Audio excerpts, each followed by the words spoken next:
ke nuna mana mutumin da yake istighfari yana tare da taimakon ubangiji. Duk yanayin da al'umma suka shiga, idan da za su haɗe kansu kowa ba dare ba rana istighfari suke, sai Allah ya fitar da su. Bari ba da misali guda biyu ko uku. Ɗaya daga cikin limaman harami a yanzu nan suna jan sallah a masallacin Makka. Lokacin ba a naɗa shi limamin masallacin harami ba, yana limanci a Riyadh a wata unguwa. Duk sanda aka idar da sallar juma'a ko wata mace ana idar da sallar juma'a take zuwa kofar masallaci ta tsaya, ta rufe fuskarta da niqabi da safar hannu da ta kafa, tana cewa da Allah ku taimaka mu. Mutane suna taimaka mata, in an taimaka mata ba za ta ƙara zuwa wani guri ta yi bara ba, ba za ta ƙara tambayar wani ba sai wata juma'ar. Kawai abin da take ran juma'a take zuwa masallaci. Wannan limamin da kansa yake faɗa, ko masallacinsa ne, ice ta ɗau satuttuka duk sati tana zuwa har sai mutane suka ga ta gundire su. Tunda mai bara ya zo maka yau, ya zo gobe, ya zo jibi, ya zo gata, ya zo citta, sai ka ce sana'a ike yi, ba bara ike yi ba. Sau da haka wata juma'a da ta zo aka idar da sallah, kowa bai bata ko sisi ba, aka yi tafiyar, mutane suka yi tafiyar su suka batta. Shi kuma liman ya dan zauna ya dan yona ba a masallaci, da yake masallatansu manya ne ba irin namu ba, akwai ofisoshi, akwai gurin tarabbaki, akwai gurin wane ne, ya gama duk abin da zai yi, ya fito shi kadai.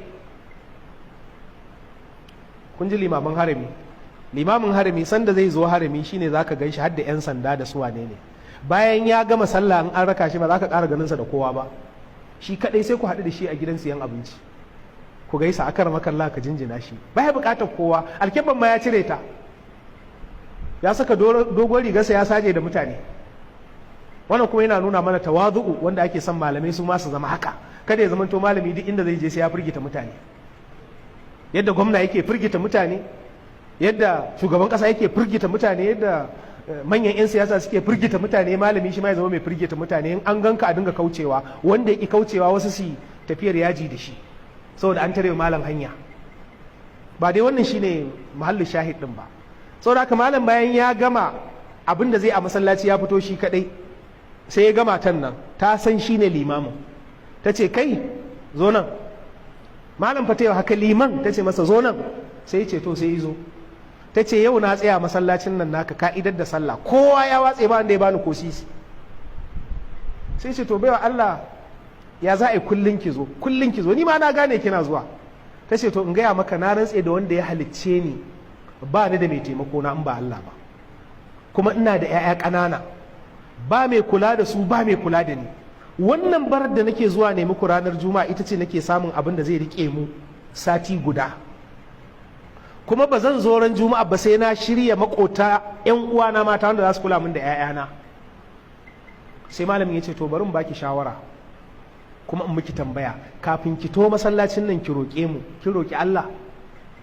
Ta ce ina yi gwargwadon iko. Sai ce to bari in baki a magani guda biyu ko in baki lakani guda biyu. Na farko ki ji tsoron Allah a cikin birnin zuciyarki.